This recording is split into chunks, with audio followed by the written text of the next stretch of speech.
Hello, my name is Daniel Maalouf. I'm one of the anesthesiologists at HSS. We're here today to do tutorials for blocks that you will need an ultrasound to perform, preferably. There are going to be two portions to this tutorial, the upper extremity blocks and the lower extremity blocks. The upper extremity blocks will cover the supraclavicular block and the infraclavicular block. And for the lower extremity, we're going to do the tutorial for the saphenous block. We're going to start with the supraclavicular block here, and typically for this block, I usually stand at the head of the bed.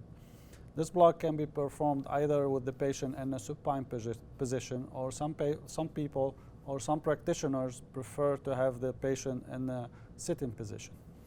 The second thing you want to do is make sure that your equipment is positioned properly while you're performing the block. You can easily sabotage yourself by placing the equipment in a different location where you have to turn your head too far to the right or to the left, and that will make it harder for you to watch the block and the screen at the same time. The next thing you want to do is probe selection. And probe selection is determined by the depth of your target, the nerve. And for the supraclavicular area, your target is superficial. As a result, you will get much better resolution if you use a linear probe with a smaller footprint. For the supraclavicular or the interscalene block, the preferred probe that we use is the L25.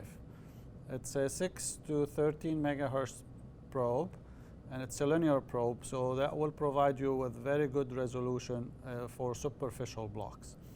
This probe, as you can see, has one notch on one side of it, and this notch on the side of the probe will correspond to the emblem of the sonocyte on the screen. That will help you in determining the direction when you're performing the block.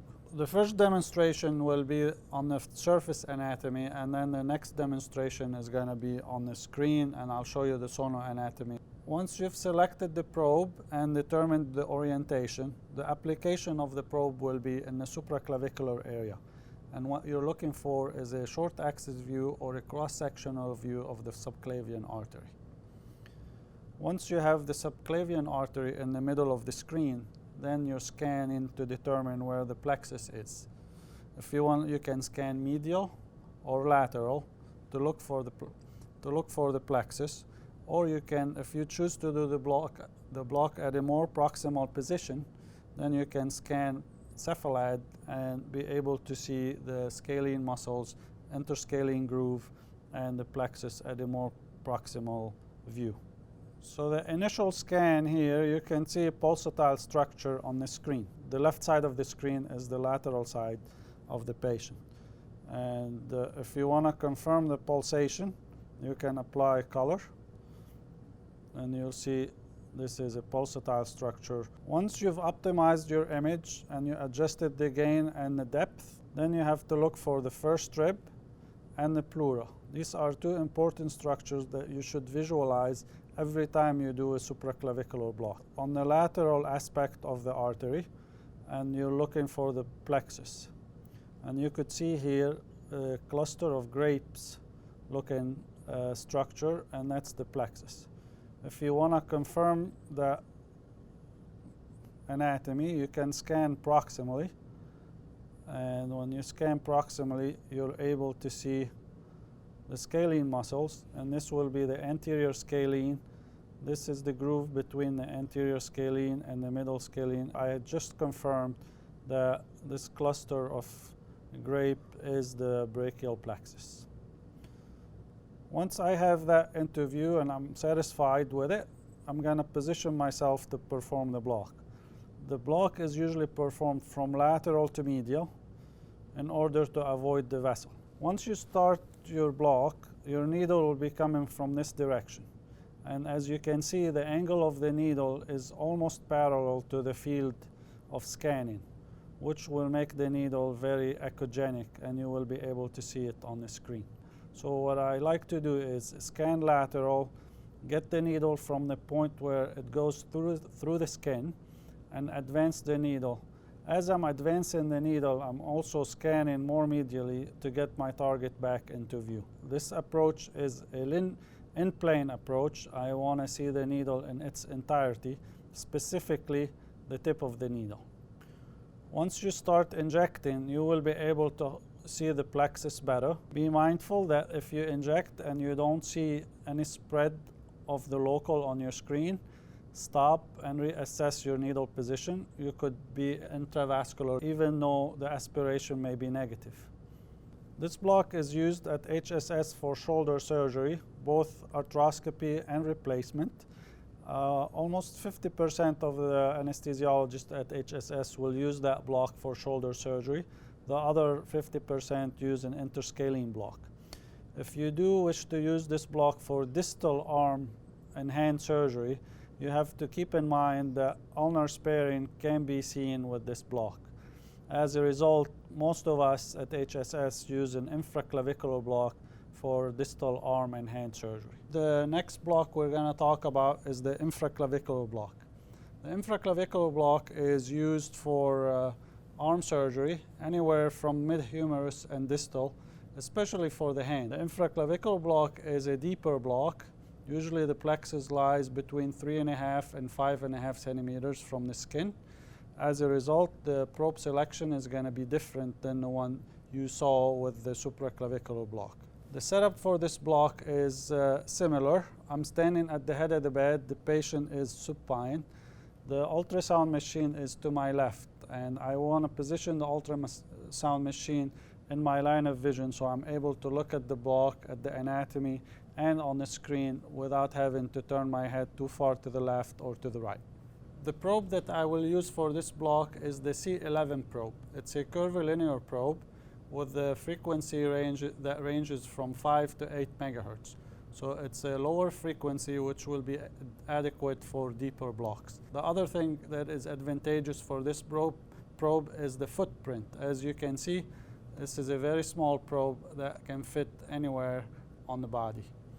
The third thing that I want to mention about this probe is this groove that you will see on one side of it. And this groove will correspond to the emblem that you will see on the screen on this side of the screen. Some institutions use this linear probe to perform the infraclavicular block. This is an L38 probe with a frequency range between 5 and 10 megahertz. There are a couple of disadvantages. One is the footprint, and as you can see, the linear probe is going to be hard to conform to the convexity of the chest wall, so it will be hard to maintain full contact of the probe with the body while you're scanning. The other thing that happens with this probe, when you scan deeper, your field of view is going to be narrower and narrower the deeper you go. You want the needle to be perpendicular to the ultrasound beam to be able to see it, and that is something that will be difficult to do if you're using a linear probe. So the next step, I'm going to demonstrate the surface anatomy and how you start with this block. The initial application of the probe should be in the deltopectoral groove, which is this groove here between the shoulder and the deltoid muscles. Once you have your probe in the right position, what you're looking for is a pulsatile structure. It will be a short axis view or a cross-sectional view of the axillary artery. In order to get structures into view, you can always scan more cephalad by rotating the probe this way, or caudad by rotating the probe to the opposite side. You can also scan more medially and more laterally to optimize the relationship of the plexus with the artery. After I placed my probe in the deltopectoral groove and I've set my depth to 5 centimeters on the screen, I see a pulsatile structure. I am scanning in the sagittal plane, and this is a short axis view of the subclavian or axillary artery. To confirm the identity of the structure, I'm going to apply color, and you will see a pulsatile structure even better. Going over the sona anatomy for this view, from superficial to deep structure, you see the pec major. You see the fascia between the pec major and the pec minor. This is the pec minor. A cross-sectional view or a short axis view of the axillary artery. Posterior to the axillary artery, you will see the posterior cord of the brachial plexus. The head of the patient is on this side, so the lateral cord is on this side of the artery, and the medial cord will be on the opposite side. Sometimes you see another vascular structure on this side of the artery, and that will be the axillary or subclavian vein. Once you're happy with the view, the next step will be to introduce the needle. The needle puncture site is usually a centimeter away from the probe, cephalad to the probe, and below the clavicle. Your angle is about 60 degrees, and your target is close to the posterior cord. Once your needle is in this location here, whether you decide to introduce your needle between the lateral cord or the vessel, or on this side of the lateral cord, as you advance the needle towards the posterior cord, it's very important to look for a fascial pop. Once you're beyond that fascial plane and you felt that fascial pop, that determines adequate spread of your local once you started injecting. You will see the local spreading around the posterior cord and on either side of the vessel. Unless you reintroduce your needle to the opposite side of the vessel, you will not see a circumferential spread of your local anesthetic from a single injection at this level. Assuming you introduce or you inject the adequate volume, you can have a good block without having to block all three cords separately. The next block we're going to talk about is the adductor canal block. The adductor canal block is typically a block of the femoral nerve at a distal location, about 10 to 15 centimeters above the knee. It is used to provide analgesia after knee surgery, including total knee replacement, ACLs, or knee arthrotomy. The block can also be done at a more distal location to block just the saphenous nerve, and that is typically used for surgery of the foot and ankle. The probe that I usually use for this block is the curvilinear probe. It's a C11 with a frequency range from 5 to 8 megahertz. I choose this probe because sometimes this block is a little deep, depending on the body habitus of the patient. Some of us use the linear probe. This one is the L38, and this probe is 5 to 10 megahertz, and it can scan up to 5 to 6 centimeters deep. I prefer the C11 probe because I don't lose my field of vision as I'm scanning deeper structures. Once you've selected your probe, you have to orient yourself, and again, this probe has a groove on this side. The groove corresponds to the logo on the screen.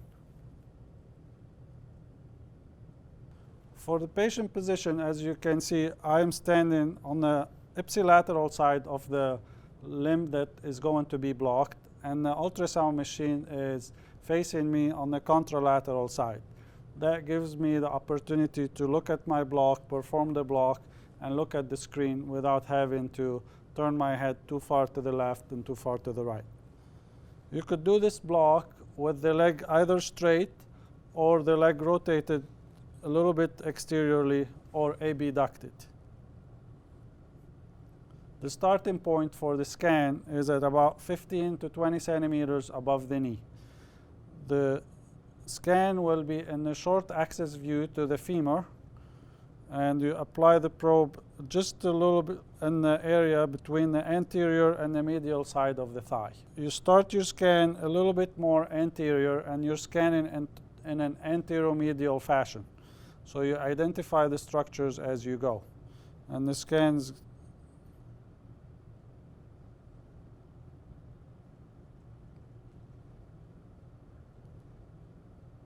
as we've described, going over the surface anatomy, we want to obtain a short axis view of the leg. And here you see the femur. I've set the depth at 4 centimeters because of the size of this patient. And what I'm going to do is scan from anterior to medial and identify all the structures in my view. And you could see the femur. This is the vastus medialis, and you follow the vastus medialis until it ends here. You see the fascia of the vastus medialis ending here. The next muscle you will see is the sartorius, and you'll see the outline of the sartorius in this area here. So you have the vastus medialis in this area, you have the sartorius on this side, and the adductor canal will be in this area. You will see a pulsatile structure in this location, and that's a continuation from the femoral artery. You can apply color flow to confirm that this is a pulse, an artery, and you see that on the screen. And then above that artery, you will see a hyperechoic structure, which is usually the nerve. The approach for this block is going to be from anterior to medial, and at this angle here. Your aim is this, your target is this nerve here, and you will be going through the vastus medialis until you get to this fascial plane. To find the plane that you want to inject in, and it's the plane between the two aponeuroses of the muscles, the vastus medialis and the sartorius. Once your needle tip is in the correct plane, your local will spread along the nerve to give you an adequate block. Sometimes you are injecting in the substance of the muscle, and if you see that happening, you need to advance the needle if you're injecting in the vastus medialis muscle, or withdraw the needle if you're injecting in the sartorius muscle.